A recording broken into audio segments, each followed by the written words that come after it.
Hello, you're welcome again to this lecture.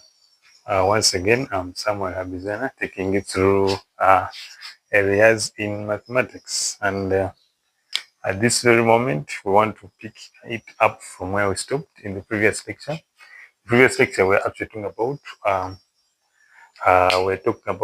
motion and inclined plane, and we see there are around 3 cases. And this morning, we want to actually talk about the first case, that is, if there is a force acting along the line of greatest slope. So in the very first, because when the question is coming, the examiner will always tell you that we have a force acting along the line of greatest slope. And so a candidate must identify what do we mean by the line of greatest slope, or where is the line of greatest slope located. So as far as the inclined plane is concerned, when we talk about the line of greatest slope, we are actually talking about this line here. Okay, that is our line of greatest slope. And so we are saying that when we are dealing with the inclined plane, there are 2 cases. The force acting can be up along the line, it can be down. Definitely, if we are saying that it is up, the candidate is expected to look at it acting upwards, or if it is down, it's acting down in this direction. And let us now take some time to analyze the forces.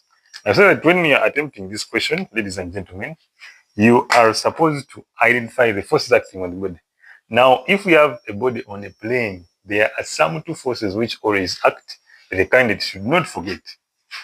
Force number 1, in the previous lecture, we said that will be the weight, which weight is mg.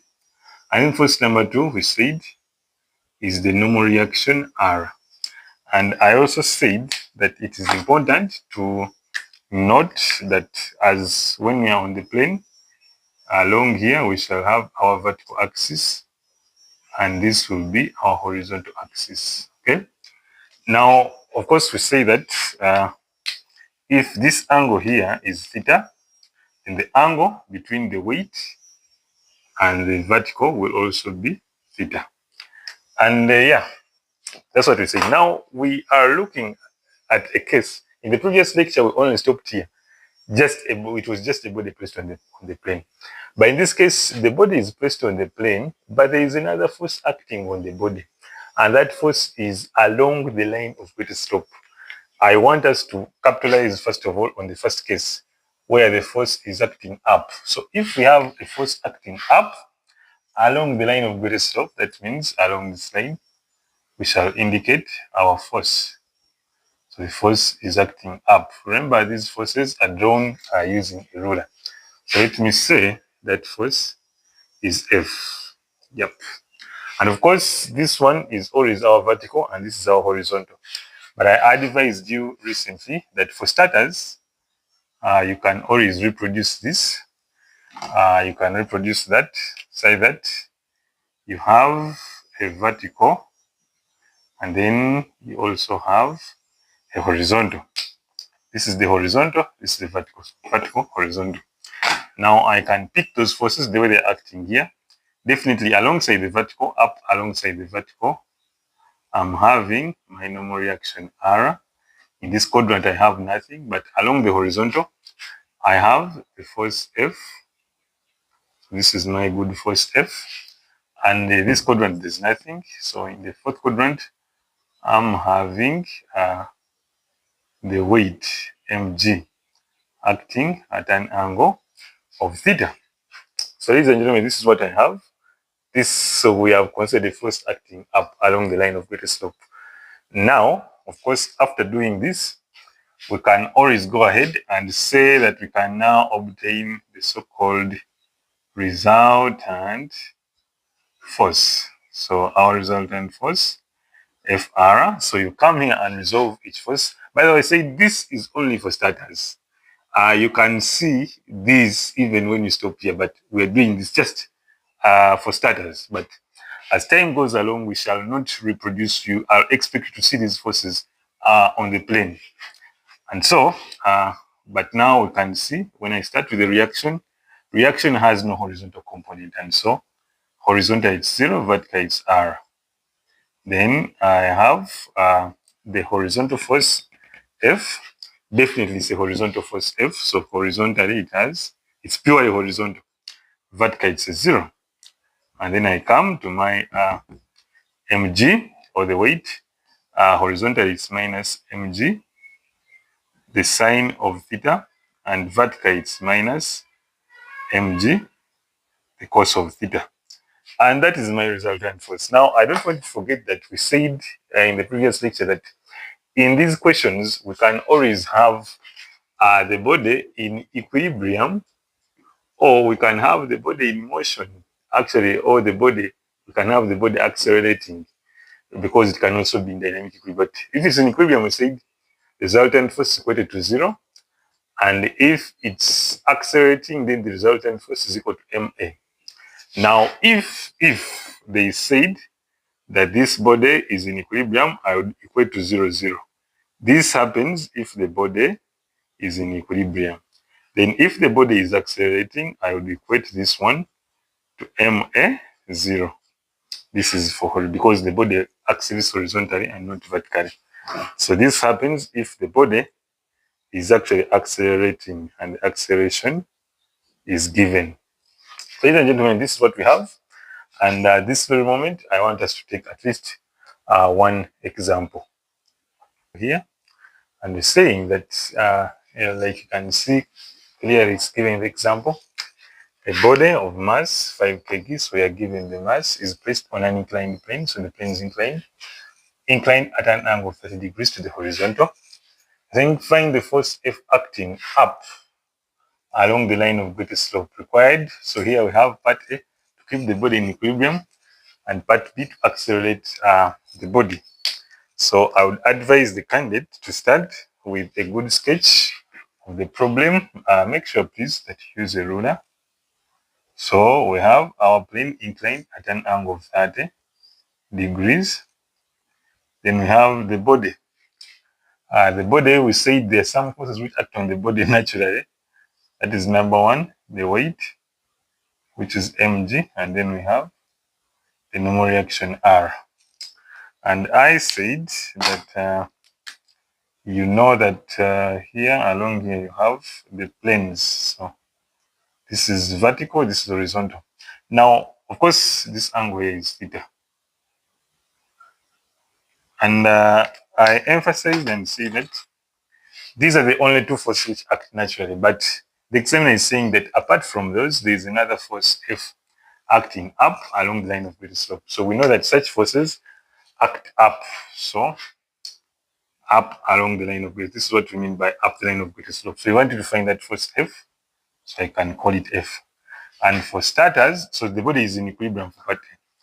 For starters, you can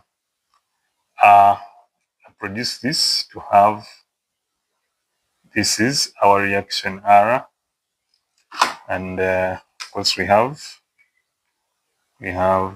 this here, we have our horizontal, and along the horizontal we have a force F. Then in this quadrant we have our weight mg acting at an angle theta to the horizontal. So the body is in equilibrium, and that's why we have this. So of course, I want to actually, instead of mg, he gave us the mass. The mass is 5, so I can say this is 5g, and this is 5g. Okay. So now we want to go ahead and talk about the resultant force F, which will be, so you resolve for each force, start with reaction. It's purely vertical, so horizontal is 0, and vertical is R plus. Then we go to F, horizontal it's F, vertical it's 0.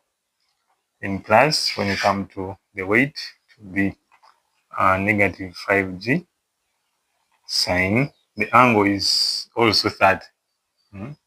So it's 30, and this one is the 30. So I can say sine 30 and minus 5g cos of 30.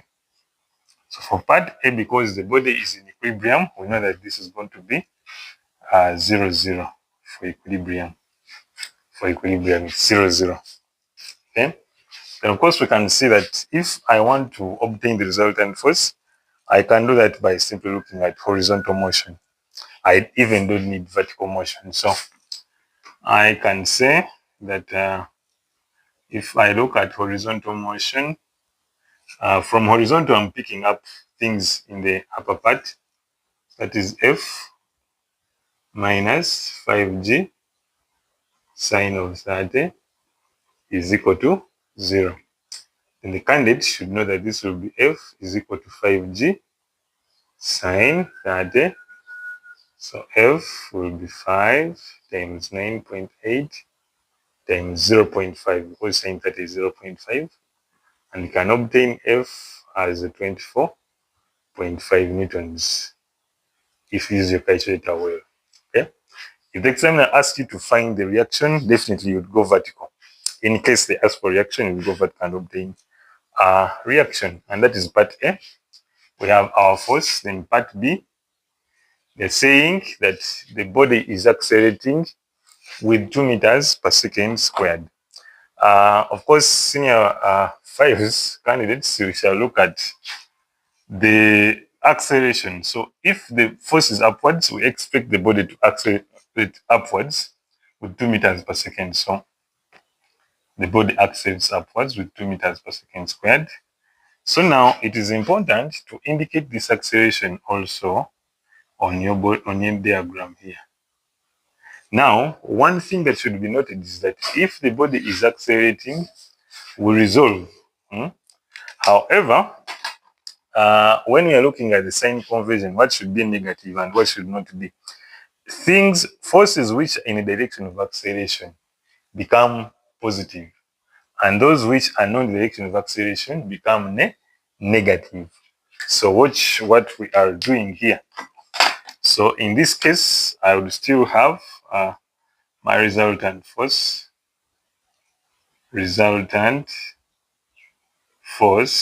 F equal to, I will start by resolving reaction. It is 0 R. I resolve the force. Now the force is in the direction of acceleration, so it will be a positive. So this is F0 plus, I come to the weight. The weight is in opposite direction of acceleration, so it's minus 5g sine 30 and minus 5g cos 30. This equated to, because we have acceleration, equate to ma, but the mass is 5. So this will be 5a and vertically 0. So hope you've seen the same conversion. So if my acceleration was this side, if it was this side like this, then the force, this force would be negative and these ones would be positives. Okay, here's what we have. Now, serious, of course, to obtain F, I'll go horizontal. So if I go horizontal, I'm going to have F minus 5g sine 30 is equal to 5a, but a was given as 2, so I can put a 2 here. And then in the previous example, we have seen that 5g sine 30 is 24.5, so this is minus 24.5 is equal to 10. So we obtain our F as equal to 34.5 newtons. And this is what was required. So yeah, you always score bonus mark for that. When we see this, we give you a method mark. Then we can give you here also method mark and accuracy mark. And you score 5 marks. Thank you for watching. Please tag your questions in the comments.